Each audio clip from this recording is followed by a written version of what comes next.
Whether it's a new phone, laptops, e-bikes, or a hoverboard, chances are this holiday season is going to bring at least some new lithium-ion batteries into your house. And that can mean additional risks, both for your family and for first responders. Here to talk about it and how to manage both lithium-ion and rechargeable batteries, we are joined by the city's new fire chief, Percy Golden. Thanks so much for being here. Thank you for having me. I'm excited to be here. To kind of push some information out to the citizens. So glad to be here. Want to talk about lithium-ion batteries. As we know, it's not a new product, but it's been around for some years now. But it's some things that we've been dealing with here recently with ion batteries as far as disposal of them. I want to ask you about the disposal and also the handling, but first I've just got to ask you, how's the new gig? How's the job going? You've been on now since the summer. Obviously, you come from a long line of firefighters in your own family, but how does it feel to be chief? It is great. I didn't come on the job to be the fire chief. It happened that way, but I have a love and passion for the citizens of Jacksonville. Been born and raised here my whole entire life. As you mentioned, kind of followed my father's footsteps. So he was a firefighter for over 20-something years, and kind of followed that line and just the line of firefighters and wanting to help people and help the citizens. Your brother as well? Yeah, I have a brother as well on the job. So we kind of took that route. So, Yeah. Yep.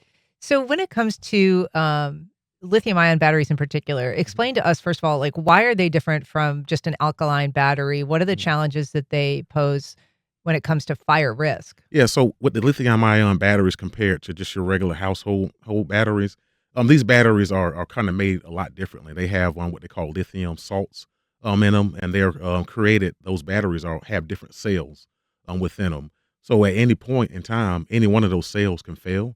And what happens is if one of those cells fail, it causes a lot of heat it's within that one cell, which causes heat in the other cell. So a lot of times we use this term called thermal runaway, and that's the term that we use to describe when those lithium-ion batteries catch on fire.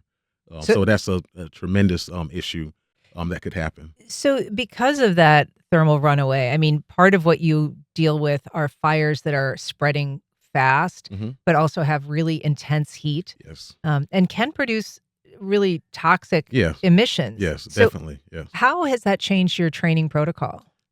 With the lithium-ion fires, of course, most of the time we're learning as growing up as kids. A fire, you put the water on the fire. Once it goes out, you're good to go. With these fires, yes, you do that same concept. Put the water on it, get the fire out. But what happens is these lithium-ion batteries contain a lot of heat. So it may be a couple hours later, those fires can actually reignite. So we're having a little bit more on-scene time dealing with these type of fires, making sure they don't reignite. So that's a different tactic that we're using within the fire service. Is that necessarily then a hazmat team response once you realize that that is what's on fire? It could be. There's, of course, the regular lithium-ion batteries that you see, and you kind of like your golf carts, cell phones, e-bikes, things like that. Those are fine. But when we talk about the hazmat team, it's a difference between the lithium-ion batteries and lithium metals. With those lithium metals, those is when we kind of dispatch our hazmat team. It's a special type of foam that we have to use to put those fires out. But your typical household items, we don't have to worry about that. I remember, as you probably well remember, a couple of years ago when there was a battery manufacturer on the west side. Hmm. They had a fire at their manufacturing facility, and that fire burned for close to a day, it seems like. Yeah. It was an enormous response, Yeah. and there was a lot of concern Hmm. about reigniting. Yep, and that's what it is. I mean, we're putting the water on just basically kind of cool that fire down. That's what you putting copious amounts of water on that fire to cool it down. A lot of times it doesn't totally put the fire out because it's like I said, those lithium-ion battery fires can contain a lot of heat and hold a lot of heat, and it jumps from cell to cell as I mentioned before. So that's definitely a significant impact that could happen. And that's why we're seeing longer on-scene times Yeah. and just monitoring and standing by to make sure that doesn't reignite. And we mentioned, there's a lot of items that are familiar to us that have lithium ion. We know if you go try to take a flight now, they'll say you can't put Yep. your laptop in your luggage anymore, and for good reason. But there are so many devices that I don't even really think people think about, power banks for phones, recharging them, earbuds, Yep. power tools. And I couldn't quite get my head around this one, but also smoke detectors often have Yeah. lithium ion batteries in them. And so are you seeing an uptick in local fires that are being caused by these batteries?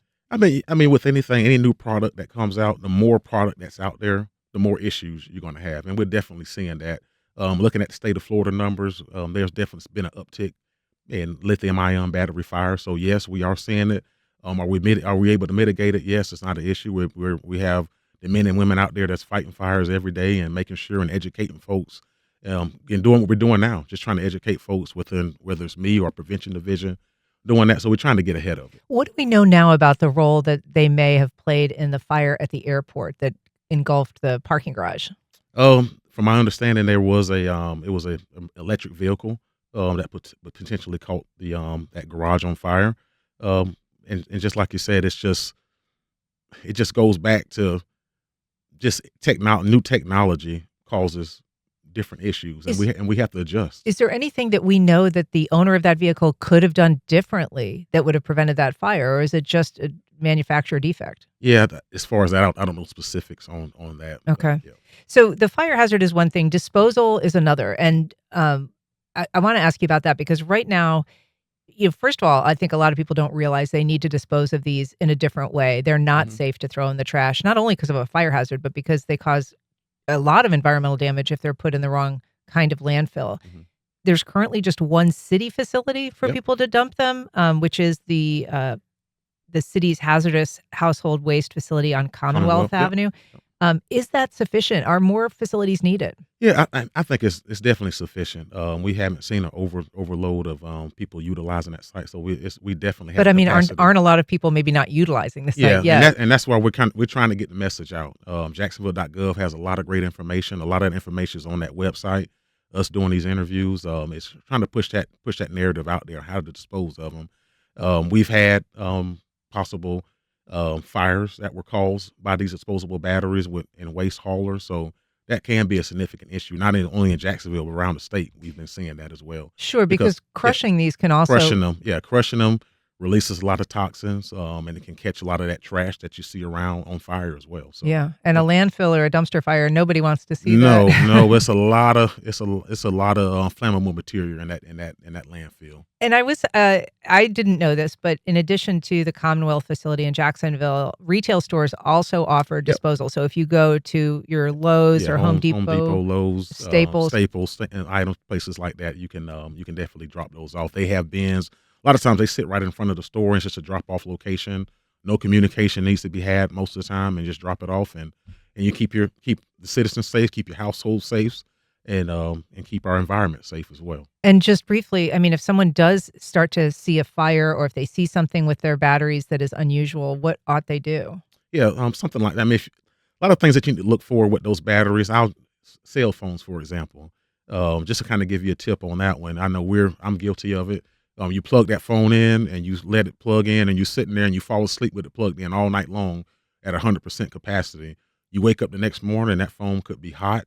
It could be having some issues down the road where the batteries could be warping, things like that. You want to start looking at that type of stuff just to make sure that it's still working properly. If you start seeing things like that, it's probably time to get rid of that battery, dispose of If that battery a the fire correct way. starts, you ought not throw water on it. It depends. It depends. It depends. Yeah, it depends. Something if it's something that's actually on fire, and if you want to get it out of a structure, out of your house. Get it out. Yeah, get it out.